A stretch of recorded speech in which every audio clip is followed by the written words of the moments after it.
Cher maître, chers confrères, je vais vous présenter ce cas clinique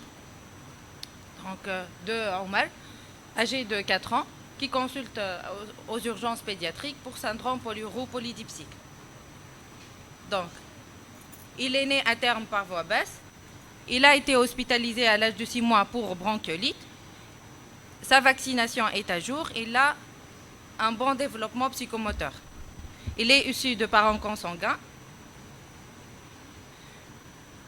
Et son père est suivi pour une insuffisance rénale chronique, stade d'hémodialyse depuis 3 ans. L'histoire de la maladie remonte à quelques mois, marquée par l'installation d'une polyurie non chiffrée, avec une énérésie diurne et nocturne.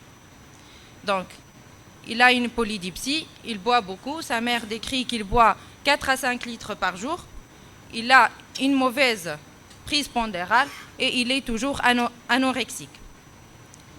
Donc l'examen note un patient qui est hypotrophe, donc il a un poids à 11 kg, à moins 3 déviations standards, une taille qui est à moins 2 déviations standards, il a une auscultation cardio-pulmonaire normale, il est eupnéique, il n'a pas d'hépatosplénomégalie, il n'est pas déshydraté.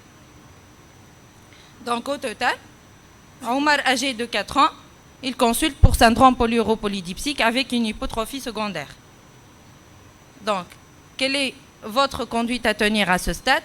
Donc, on doit confirmer le syndrome polyuro-polydipsique, on doit mesurer la densité urinaire, on doit demander une échographie rénale ou faire une bandelette urinaire.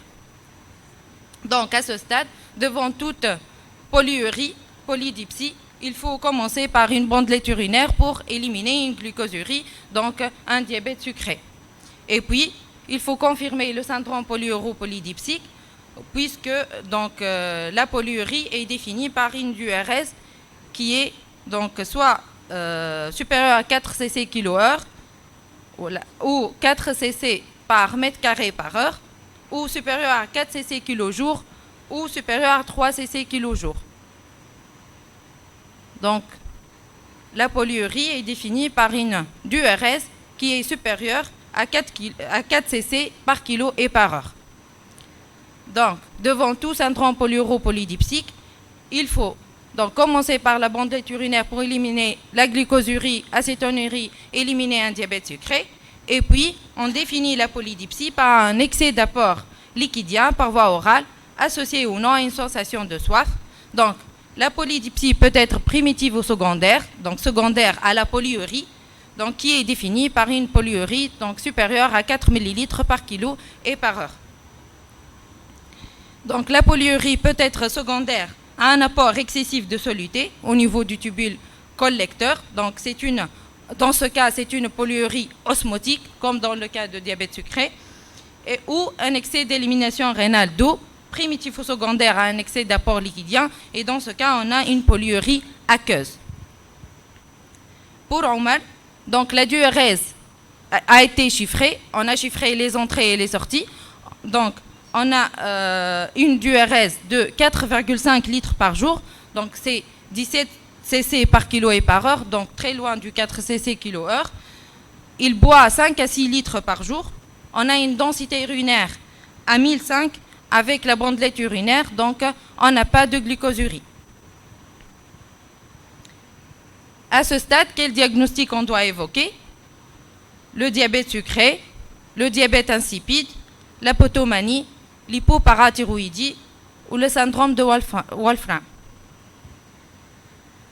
Donc à ce stade, on peut éliminer le diabète sucré puisqu'on n'a pas de glucosurie, mais on doit évoquer le diabète insipide, la potomanie, l'hypoparathyroïdie ne donne pas ce tableau, et le syndrome de Wolfram peut être évoqué. Donc ils associent le diabète sucré, diabète insipide, des anomalies neurologiques et des anomalies ophtalmologiques.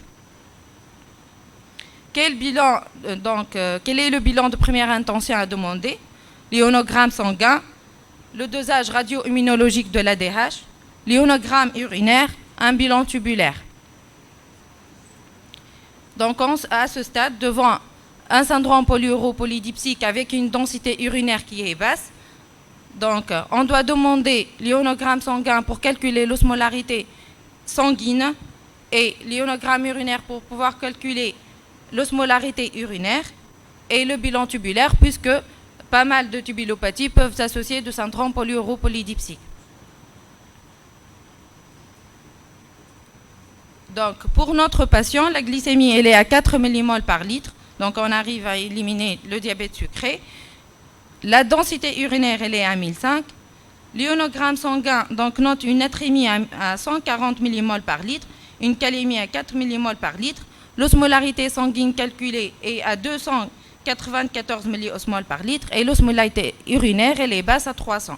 La protéinurie elle est négative. Le pH urinaire elle est à 6 et la calciurie elle est normale. Donc, devant ce bilan, on note une osmolarité sanguine à 294 avec une osmolarité urinaire basse, la densité urinaire qui est basse et pas d'anomalie tubulaire. Donc, quelle est votre conduite à tenir à ce stade? Soit de faire l'épreuve de restriction hydrique, faire l'échographie rénale, faire un UCR ou une IRM cérébrale.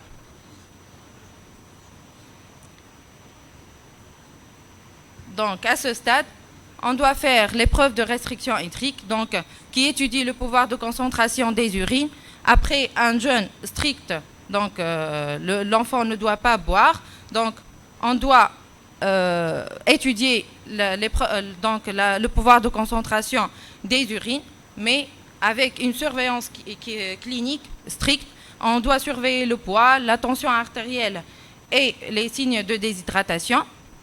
Donc, avec une surveillance biologique horaire, on doit mesurer l'ionogramme sanguin et mesurer la densité urinaire et l'osmolarité urinaire de façon horaire. Donc, normalement, lorsque l'enfant ne boit pas, la densité urinaire doit augmenter, donc supérieure à 1015 généralement, et l'osmolarité urinaire doit augmenter. Donc, cette épreuve peut être dangereuse, donc elle est faite en milieu hospitalier et doit être arrêtée si l'enfant perd donc plus de 5% de son poids, si la tension artérielle chute et si on a une hypernatrémie. Donc, l'épreuve de restriction hydrique faite chez Omar, donc on a parti à 9h donc avec un poids de 11,3 kg, une tension artérielle qui est normale, un bon état d'hydratation, une natrémie à 144 et une densité urinaire à 1005. Donc, il arrive au bout de 4 heures avec un poids à 10,4 kg, donc il a perdu 7% de son poids. La tension artérielle chute à 6 de systolique. Il devient plaintif avec un état de déshydratation. La natrémie donc augmente à 151, mais la densité urinaire reste toujours à 1005, donc il n'arrive pas à concentrer ses urines. Donc, cette épreuve de restriction hydrique élimine un diabète insipide central, un diabète insipide néphrogénique, une potomanie ou un diabète sucré. À votre avis? Donc, cette épreuve donc, élimine une potomanie puisque l'enfant, lorsqu'il ne boit pas, il n'arrive pas à concentrer ses urines. Donc, il s'agit d'un diabète insipide, soit central, soit néphrogénique. Quelle est votre conduite à tenir? Qu'est-ce qu'on doit faire après cette épreuve de restriction hydrique? Soit le test à la vasopressine, une IRM cérébrale, un dosage de l'ADH, un dosage de la FT4-TSH ou un dosage de la PTH. Donc, après l'épreuve de restriction hydrique, donc on a éliminé la potomanie, on doit faire le test à la vasopressine, le minérin, pour pouvoir donc différencier entre un diabète insipide d'origine centrale ou un diabète insipide d'origine néphrogénique.